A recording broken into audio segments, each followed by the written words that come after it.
नमस्कार, मैं रामावतार जांगीड़ आपका एक बार फिर हमारे YouTube चैनल संस्कृत का परचम पे स्वागत करता हूं। आज हम लेकर के आए हैं कक्षा 9 का अष्टम पाठ जटायु शौर्यम अर्थात जटायु का पराक्रम या वीरता ये लेकर के आए हैं। ये मूलतः वाल्मीकि रचित रामायण के अरण्यकांड से लिया गया है और इसमें जटायु और रावण के बीच युद्ध का वर्णन किया गया है। तो चलते हैं पाठ की ओर। जटायु शौर्यम अर्थात जटायु की शूरता या जटायु की वीरता। सा तदा करुणावाचो विलपन्ति सुदुःखिता वनस्पतिगतं गृध्रं ददर्शायत लोचना।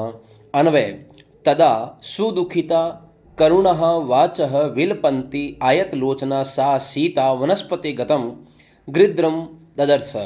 तदा तब अत्यंत दुखी करुणा वाच करुण विलाप में करुण वाणी में विलाप करती हुई आयत लोचना बड़े नेत्रों वाली या विशाल नेत्रों वाली उस सीता ने वनस्पति गतम वन पत्तियों में स्थित गृध्रम यानी गिद्ध को ददर्श यानी देखा। यानी कि इसका उत्तर हो जाएगा, हिंदी व्याख्या हो जाएगी, अत्यंत दुखी तब उस अत्यंत दुखी करुण वाणी से विलाप करती हुई विशाल नेत्रों वाली या बड़े नेत्रों वाली आंखों वाली उस सीता ने वन में स्थित जटायु नामक गिद्ध को देखा। इस प्रकार इस श्लोक का हिंदी अर्थ ये हो जाएगा। इस संबंधित शब्दार्था चलते हैं। जटायु पश्ये मामार्य हिरीमाण अनाथवत् अनेन राक्षस इंद्रेण करुणम पाप कर्मणा। अन्वे इस प्रकार, हे आर्य जटायु अनेन राक्षस इंद्रेण पाप कर्मणा अनाथवत ह्रियमाणाम माम करुणम पश्य। अर्थात हिंदी अर्थ हो जाएगा, हे आर्य जटायु अनेन इस प्रकार राक्षस इंद्रेण राक्षसों के राजा रावण के द्वारा पाप कर्म करते हुए अनाथवत अनाथ के समान ह्रियमाणा हरण करते हुए या हरण किए जाते हुए माम यानी मुझे करुणम मुझ दुखी को पश्यन देखो। अर्थ हो जाएगा, हे आर्य जटायु इस राक्षस राज रावण के द्वारा पाप कर्म से अनाथ की भांति अपहरण करके ले जाती हुई मुझ सीता को या मुझ दुखी सीता को तुम देखो। इस प्रकार इसका हिंदी अर्थ हो जाएगा और इस श्लोक से संबंधित जो महत्वपूर्ण शब्दावली वो आगे दी जा रही है। अगला श्लोक की ओर चलते हैं। तम शब्दम अवसुप्तस्तु जटायुरतः शुश्रुवे निरीक्षे रावणम क्षिप्रम वेदेहिं चेददर्श सः। अन्वय हो जाएगा, अथ तु अवसुप्तः जटायुः तम शब्दम शुश्रुवे स च रावणम निरीक्ष्य क्षिप्रम वेदेहि ददर्श। इस प्रकार तू अवसुप्त इस प्रकार से अल्प निद्रा में या जागी मीठी नींद में सोए हुए जटायु ने तम शब्दम शुश्रुवे उस सीता की आवाज़ को सुना, सच और उस रावण को देखकर निरीक्षण देखकर क्षिप्र जल्दी ही शीघ्र ही वेदेहिम ददर्श वेद यानी सीता को भी देखा। यानी कि पहले रावण को देखा फिर उसने शीघ्र ही सीता को भी देखा। तो इस प्रकार इसका अर्थ हो जाए, इसके बाद अल्प निद्रा में सोए हुए जटायु ने सीता के उन शब्दों यानी आवाज़ को सुना और उसने रावण को देखकर शीघ्र ही सीता को भी देखा। यानी कि जो अल्प निद्रा में सोया हुआ जटायु था उसने पहले रावण को देखा फिर सीता को देख करके आगे बात करते हैं इस गद्य से संबंधित श्लोक से संबंधित महत्वपूर्ण शब्दावली। ततः पर्वत शृंगाभस्तीक्ष्ण तुंड खगोतम वनस्पतिगतः श्रीमान व्यजारे शुभाम गिरम। अन्वय ततः वनस्पतिगतः पर्वत शृंगाभ तीक्ष्ण तुंडः श्रीमान खगोतमः जटायु शुभाम गिरम व्याजहार। अर्थात ततः उसके बाद वनस्पतिगतः वनस्पति को प्राप्त पर्वत श्रृंगाम पर्वत की चोटी के समान कांति वाले तीक्ष्ण तुंड तिखी तुंड का अर्थ होता है चोंच, तिखी चोंच वाले श्रीमान खगोतम पक्षियों में श्रेष्ठ या पक्षीराज गरुड़ जटायु शुभाम गिरम मधुर वाणी या शुभ वचन, गिरम, गिरम का अर्थ हो गया वाणी, व्याजहार्य ने कहा। उसके बाद वनस्पति को प्राप्त जो जटायु है उसने रावण को अच्छी बात बताई, जिसका अर्थ ये है, इसके बाद वन में रहने वाले पर्वत शिखर के समान कांति युक्त यानी कि चमक वाले, तीक्ष्ण चोंच वाले, शोभा संपन्न पक्षी श्रेष्ठ जटायु ने शुभ वचन बोले, यानी कि रावण ने अच्छी बात बताई। ये शब्दार्थ है, समझ। निर्वर्ते मतिम नीचाम परदारा अभिमर्शनात् न तत्समाचरेत धीरु यत परो अस्य विगरेत। इस श्लोकान्वय, हे रावण, नीचाम मतिम परदारा अभिमर्शनात् निवृतय धीर तत् न समाचरेत यत अस्य परः विग्रहेत। हे रावण, नीचा मतिम, हे रावण, मतिम पर दारा, नीचाम नीच, मति यानी बुद्धि, नीच बुद्धि को, पर दारा अभिमर्शना, परई स्त्री को छूने से, निर्वर्ते यानी कि हटा लो। हे रावण, तुम अपनी नीच बुद्धि को परई स्त्री के स्पर्श से हटा लो। धीर तत् न समाचरेत, धैर्यशाली या विवेकी व्यक्ति इस प्रकार का आचरण नहीं करते हैं। यत अस्य परः विग्रह, जो कि इस प्रकार दूसरे उसकी निंदा करें। यत, हे रावण, अर्थ हो जाएगा, हे रावण, अपनी नीच बुद्धि को पराई स्त्री को स्पर्श करने से रोको या हटा लो, क्योंकि एक बुद्धिमान व्यक्ति को ऐसा आचरण नहीं करना चाहिए जिससे दूसरे लोग उसकी निंदा करें। इस श्लोक से संबंधित गद्य शब्दार्थ। वृद्धो एम त्वम युवा धनवी सरत क्वचि सरी न चापी आदय कुशली वेदेहि में गमिष्यसि। अन्वय, हे अहम जटायु वृदः त्वं तु युवा सरतः कवची धनवी सरी असि अपि च मे जीवितः वैदेहीं आदाय कुशली न गमिष्यसि। अहम, मैं जटायु, मैं अहम जटायु वृदः, मैं जटायु बूढ़ा हो गया हूँ। जटायु रावण से कहता है कि मैं तो बूढ़ा हो गया हूँ। त्वम युवा, तुम तो युवा हो, जवान हो, सरथ, रथ सहित हो, कवची, कवच धारण किए हुए, धनवी, धनुष के साथ हो, सरी, बाणों से, बाणों के साथ में हो। अपि च मैं जीवित, जब तक मैं जीवित हूँ या मेरे जीते जी, वेदहिम आदाय, सीता को लेकर के, कुशली न गमिष्यसि, कुशलतापूर्वक नहीं जा पाओगे, नहीं जाओगे, इस प्रकार वो कहता है। इस श्लोक का अर्थ हो जाएगा, हे रावण, मैं जटायु वृद्ध हूँ और तुम युवा हो, रथ युक्त हो, कवचधारी हो, धनुष या बाणधारी हो, फिर भी मेरे जीते जी या जीवित रहते हुए तुम सीता को लेकर कुशलतापूर्वक नहीं ले जा पाओगे। शब्दार्थ। तस्य तीक्ष्ण नखाभ्याम तो चरणाभ्याम महाबले चकार बहुधा गात्रे वर्णान पतग शतम। अन्वय, महाबल पतग शतम अर्थात जटायु तो तीक्ष्ण नखाभ्याम चरणाभ्याम तस्य रावणस्य गात्रे बहुधा वर्णान चकार, अर्थात महाबलशाली, महाबलवान, महाबलशाली पतग शतम पक्षियों में श्रेष्ठ जटायु ने तो तीक्ष्ण नखाभ्याम, तीक्ष्ण नाखूनों के द्वारा, चरणाभ्याम यानी कि अपने पैरों के तीखे नाखूनों के द्वारा, तस्य रावण से, उस रावण के गात्रे शरीर पर, बहुधा वर्णान चकार, बहुत सारे घाव कर देता है। गात्रे कर तो गया शरीर, अर्थात उस बलशाली पक्षीराज जटायु ने अपने तीक्ष्ण नाखूनों वाले पंजों से उस रावण के शरीर पर अनेक घाव कर दिए। इस प्रकार श्लोक से संबंधित शब्दार्थ। ततो अस्य सहस्रं चापम मुक्तामणि विभूषितं चरणाभ्यां तेजा बभंजा अस्य महद्धनुः। अन्वय, ततः मा तेजा जटायुः अस्य रावणस्य मुक्तामणि विभूषितं सहस्रं चापम महद्धनु चरणाभ्यां बभंज, अर्थात ततः उसके बाद महातेजा, महातेजस्वी जटायु ने अस्य रावणस्य, इस रावण के, मुक्तामणि विभूषितम, मुक्ता यानी मोतियों से और मणियों से शोभित, सहस्रम यानी चाप, सहस्रम का अर्थ होता है बाण सहित, चापम यानी धनुष को, महान धनुष को, चरणाभ्याम बभंजे अपने पेंजों के द्वारा अपने चरणों के द्वारा, पैरों के द्वारा या पंजों के द्वारा तोड़ दिया।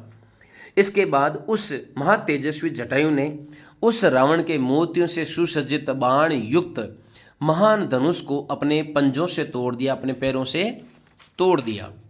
इस पद्य से संबंधित शब्दार्थ। स बगन दनवा वीरतो हताशो हतः सारथी तलेना अभिजगनासु जटायुम क्रोध मूर्छितः। अन्वय। स भग्न धनवा हताश्व हतः सारथी वीरतः क्रोध मूर्छितः रावणः आसु तलेन जटायुम अभिजगान।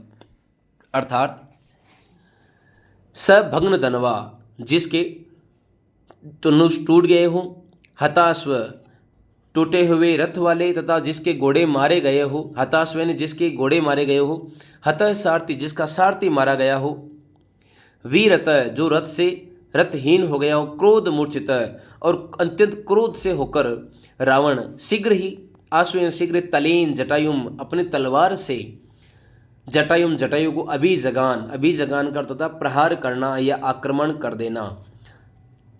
अर्थात जटायु के प्रहार से टूटे हुए धनुष वाले, मारे गए घोड़ों वाले, मारे गए सारथी वाले रथहीन रावण ने क्रोध से मूर्छित अत्यधिक क्रोधित होकर शीघ्र ही थप्पड़ से जटायु पर प्रहार करता है। रावण इस प्रकार वो प्रहार करता है। इस पद्य से संबंधित शब्दार्थ।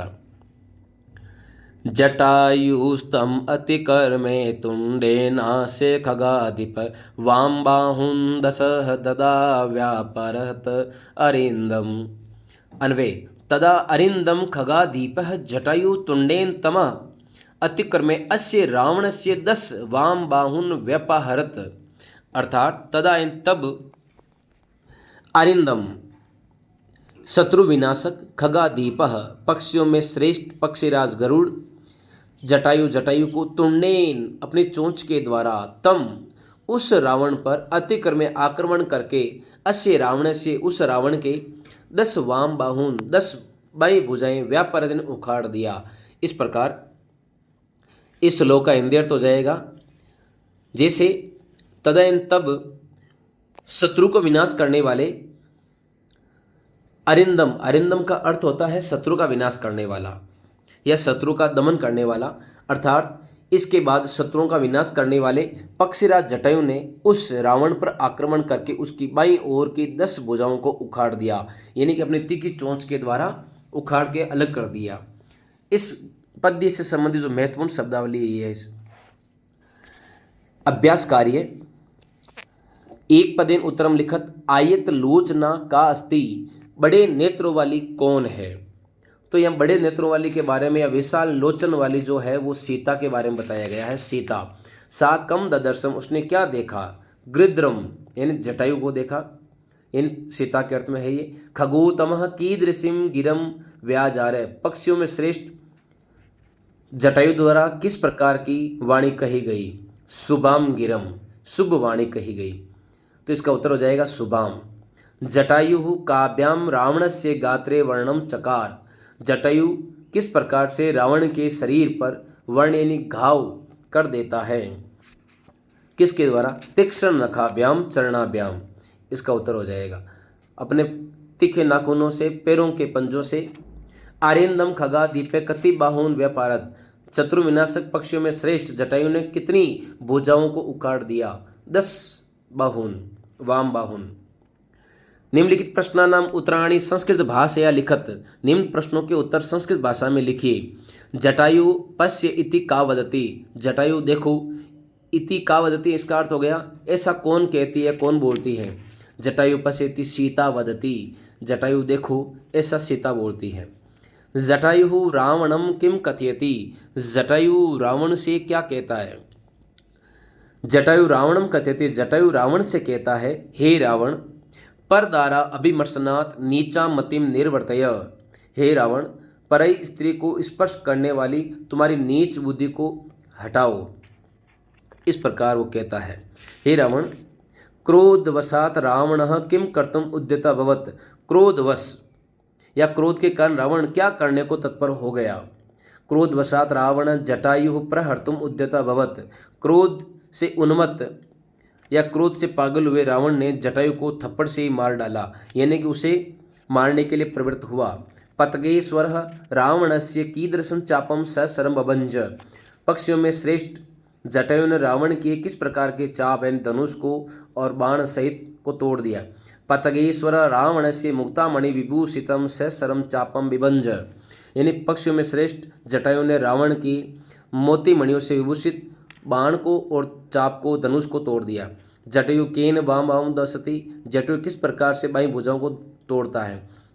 जटायु तुंडेन वाम बाहु दसती, जटायु तुंड से अपनी चोंच के द्वारा वाम बाहु दसती। अगला सवाल है उदाहरणम अनुसृत्य निर्णिनी प्रत्यय प्रयोगम कृत्वा पदानि रचयत। नीचे कुछ उदाहरण दिए गए हैं निर्णिनी प्रत्यय से संबंधित, जैसे गुणीन दानीन। इस प्रकार निर्णिनी जो प्रत्यय है उसका इन शेष रहता है और ने जो लास्ट में बचता है उसमें ने का लोप हो जाता है और जो अंत में जो ई बैठा है उसका दीर्घ हो जाता है, उपधा वृद्धि हो जाती है। जैसे कवच प्लस ऋणिनी कवचीन, ने का लोप करेंगे तो ई बड़ी हो जाएगी, कवची। सर सरीन सरी। कुशल प्लस ऋणिनी कुशलीन, ने का लोप करेंगे तो कुशली बन जाएगा। धन प्लस ऋणिनी धनीन धनी। दंड प्लस ऋणिनी दंडीन, ने का लोप करने पर दंडी बन जाएगा। रावणस्य जटायुश्च विशेषणानि सम्मिलित रूपेण लिखितानि तानि पृथक पृथक कृत्वा लिखत, यानी रावण और जटायु के बीच जो विशेषण शब्दों का प्रयोग किया गया है वो जो इस मंजूषा के अंदर दिए गए उनको लिखना है। जैसे